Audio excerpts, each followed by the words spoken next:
You know this day, don't you? The day that starts out fine.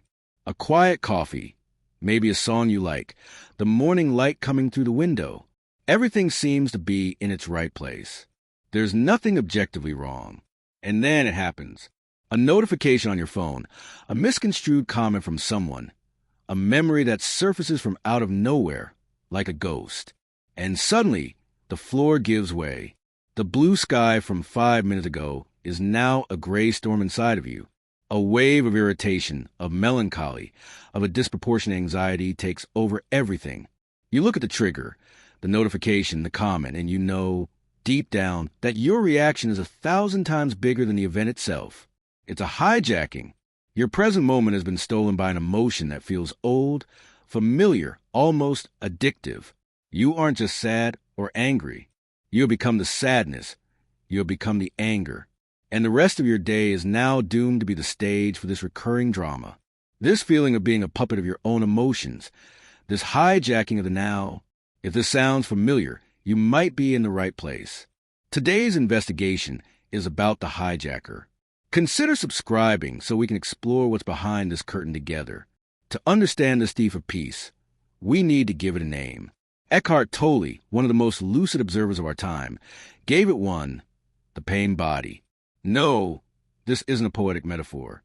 It's a diagnosis. Imagine that every strong negative emotion you've ever experienced and didn't fully process has left behind an energetic residue.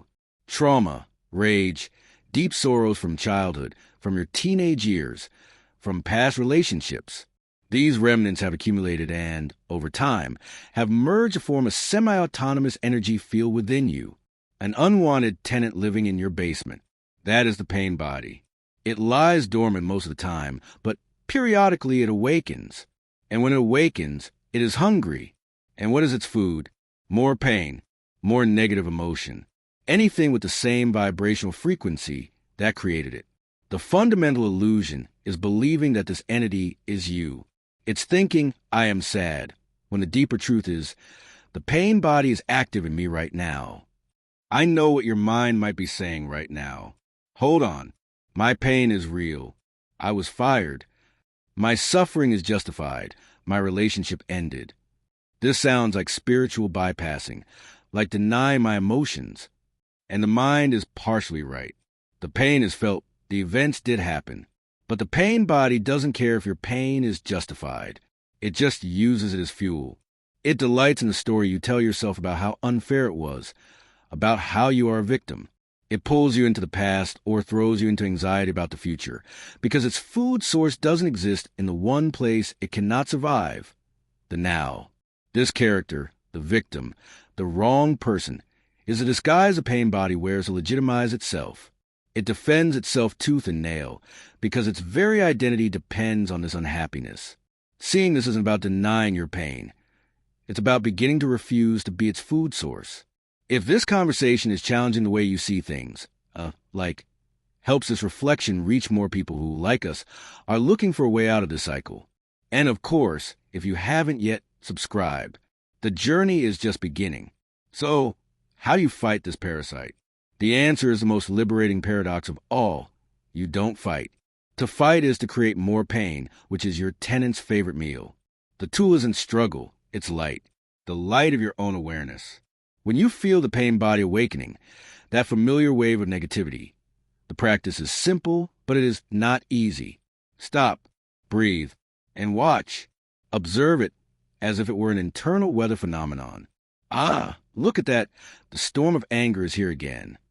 Feel its energy in your body, the tightness in your chest, the knot in your stomach, the heat in your face. Don't analyze it.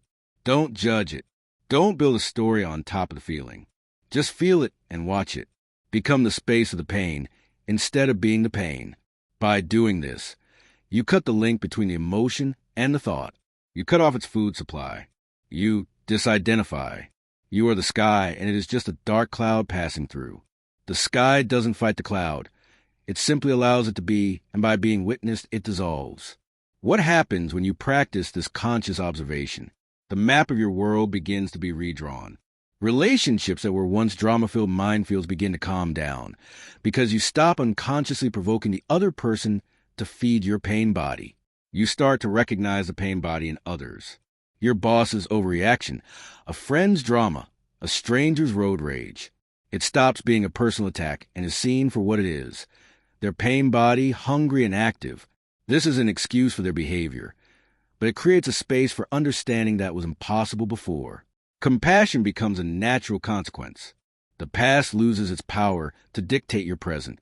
The story of who I am based on old hurts begins to dissolve. Life ceases to be a series of reactions and becomes a field of conscious responses. You are no longer being thrown around by life. You are learning to surf the waves, including the darkest ones.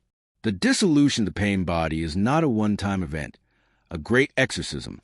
It is a practice of gentle vigilance, a constant return of presence.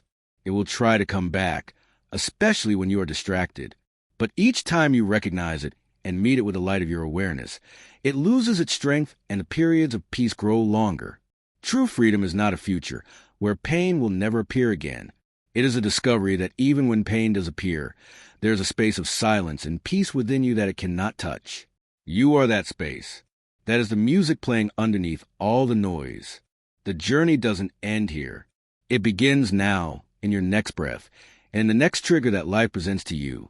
I would love to know in the comments, what trigger have you noticed tends to awaken your pain body? Let's bring light to these patterns together. And if you're not yet part of our conversation, subscribe so you don't miss the next one.